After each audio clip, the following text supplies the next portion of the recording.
Hey everybody, Josh Sigurdson of World Alternative Media here, and we are joined by Joel Salatin, Polyface Farms. It's in the description. I have a link to his website, and there are a lot of things that are happening today in the news, obviously, and I think a big part of this is the dependence of the vast majority of people on government, on grocery stores, on the grid. And it's come to such a point where it almost seems manufactured to this point where people have become so dependent and weak. The basis of freedom and humanity being individualism, this idea of being able to go out there, get your own food, build your own. And you've done a great job talking about this for years and the ideas of, being self-sustainable and living healthy. I wanted to ask you, if you believe there is a push with this AI technology, with what they would call technocracy, to replace human independence with total dependence on, say, a digital ID or some kind of digital grid. Well, all you've got to do is look at the minutes of the World Economic Forum or read stuff that Henry Kissinger wrote before he died, and you'll realize that there's a push to kind of dehumanize almost everything. In fact, Bill Gates has made no secret that he thinks the planet really can only handle. I mean, I've heard everything from 500 million to 2 billion people. Anyway, let's go with a high number, 2 billion. That would mean that you'd have to kill 2/3 of the planet, or that he believes, and let's assume that he's not evil intended, that he actually is sincere. Just imagine that for a moment. If you sincerely believed that if you exterminated 2/3 of the planet, that if you don't get rid of 2/3 of the planet's population, we're all dead, and that the only way to save humanity was to destroy 2/3 of humanity, what could you morally and ethically justify doing? Anything. Then anything is on the table. And so that reality is, if we just assume that he's not smoking up the mirrors, but he's actually saying what he believes, that's quite a profound and horrifying thought, that somebody with that much power could actually unleash it with that level of ethical and moral justification. Right. Yeah, and we have seen, obviously, pushback under the Trump administration. We're at Anarchapulco 2025, by the way, so no irony lost there. But with the Trump administration on the climate change agenda, which is a very clear way to essentially destroy the food supply, destroy independence, push us into a complete technocracy in many ways, there are still pushes by governments around the world to kind of go after farms. We saw what happened in the Netherlands. I believe it's the second top agricultural exporter in the world, despite its small size, and yet they want to get rid of 50% of farms. They've said they've settled for 10 to 20% of farms. That is an insane move by any government, obviously destroying the very core that people are already dependent on. Do you see this push by the climate cultists, I would have to say at this point, coming into the United States and other countries to actually force people off their land? I know it's already happening to some degree. Well, yes, and it's hard, but it's hard to, these agendas are so couched and shrouded in whatever, in benevolent speak. We'll call it benevolent speak. That it's really hard to suss out what the real plan is behind. I mean, in the U.S., we're seeing, of course, this bird flu thing is a big deal, and there's quite a bit of evidence that it's going to be a duplication of COVID and a Wuhan situation, a manipulated thing, and the whole narrative manipulated as well. And so, so you have that going on. You have, of course, you have the anti-cow. If you love cows, you hate the planet. I mean, that's the idea.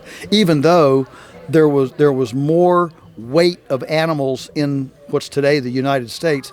There was more weight of animals here in 1890 than there is today, even with factory farming.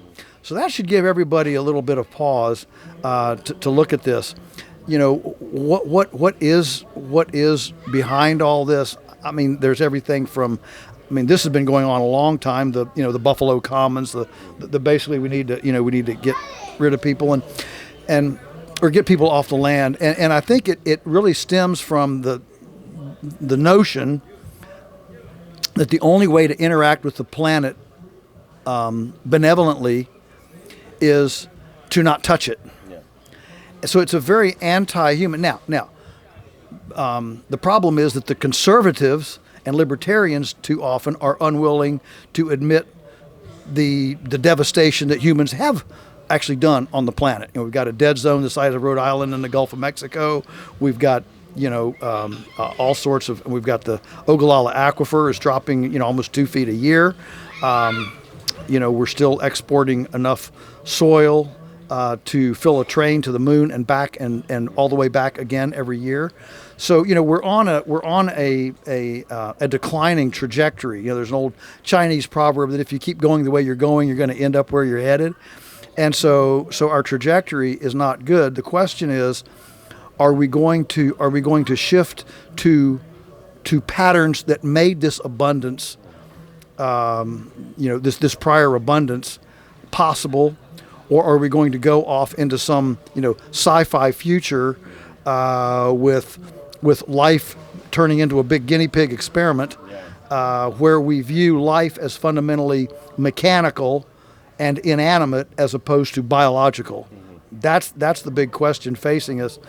And I mean, the whole fake meat thing has been a fascinating development in that 10 years ago they said that within 5 years we're going to be 30% of the animal protein market.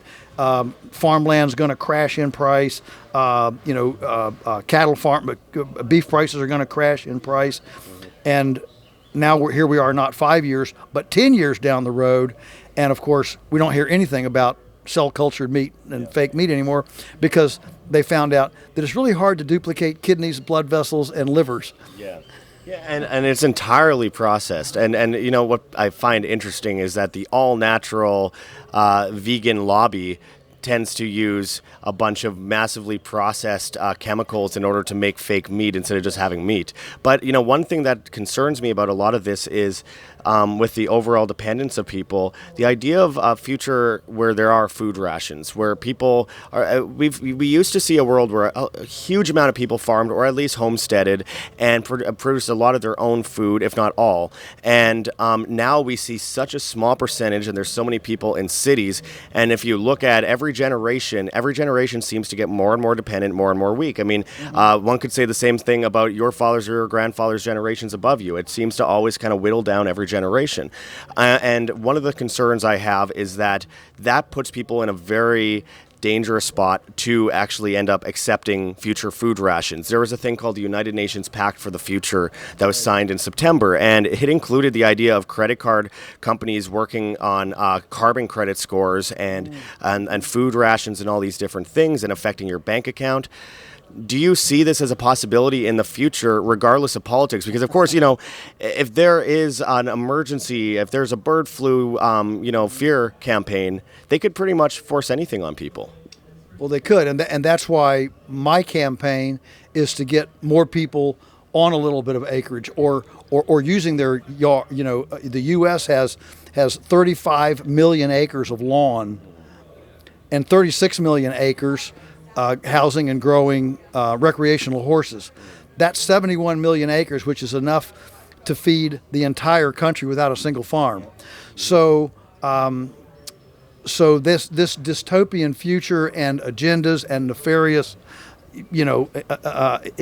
nefarious schedules, I don't know if they're going to happen or not happen. What I do believe is that the more of us are actually participating, the harder it will be to confiscate, to shut down, to any of this kind of thing.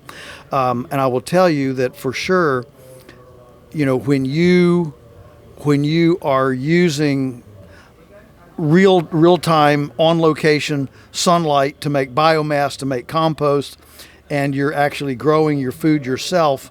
That is the ultimate resilience or protection.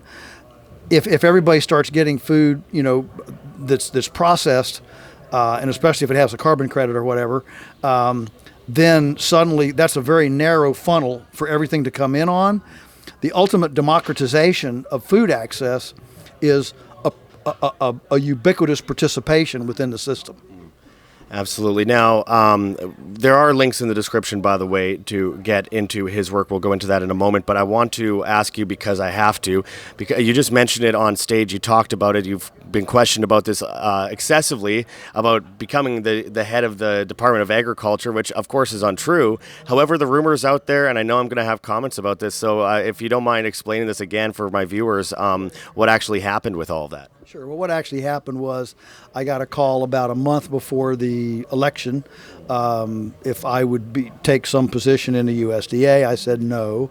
And they called back in another week and asked again. I said no.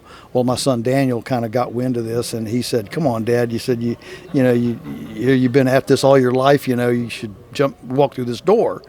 And so when they called back, I said, "Well, is there something that's not bureaucratic? I don't want to move. I don't want to go to Washington. I don't want to run an agency.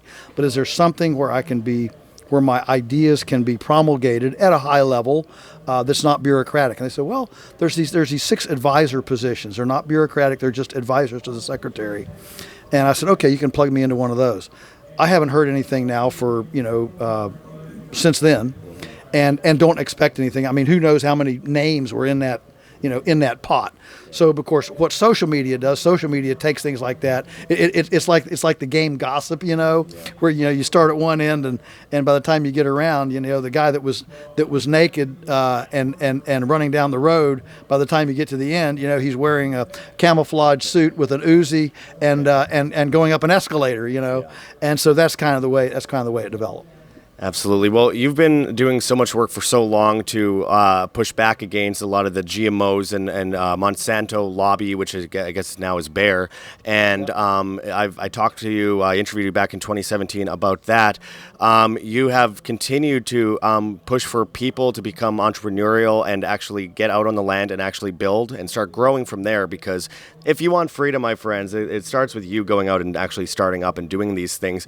What can people do if they want to get involved in your work, and what can they learn from going on your website and getting involved? So we have a pretty comprehensive website, and we do a lot of seminars on the farm. We do a 2-day 6-meal Polyface intensive discovery seminar. That's our most intimate, aggressive seminar that we do. It's worth coming just for the food, trust me. But we also do many events and gatherings in what I call edutainment type of things. We do farm tours, and of course I've written 16 books.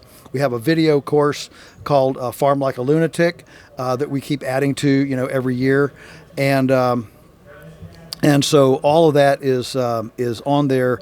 I do a blog. I do a weekly podcast. Beyond Labels, my blog is Musings from the Lunatic Farmer, and so the website has all this on it, and you can spend some time there seeing what's going on. Absolutely. It's so important. And, and instead of spending all your time learning how to play a video game, imagine this whole world that we're in, which in itself is kind of like a video game. And you can win this one, too. But, you got to start somewhere with yourself. And, I really do believe in what you're doing, and I appreciate it. And can you just say the name of the website again so everyone knows? The website is, so I don't have a personal social media presence. I'm pretty incognito, but everything we run through the farm, Polyface Farms, Polyface, Polyface Farms. If you just type in Poly, it'll probably come up the rest of it, and that'll get you to the website. That's perfect. Well, I really appreciate the work you do, and I hope that a lot of people listen, take heed of the issues of today, and actually do something for yourself, and go out on the land and start growing food, start raising livestock, and start kind of being more of the independent human that we all used to be, and we've kind of lost touch with. So I really appreciate you pushing that and getting that word out there. Thank you. Thank you.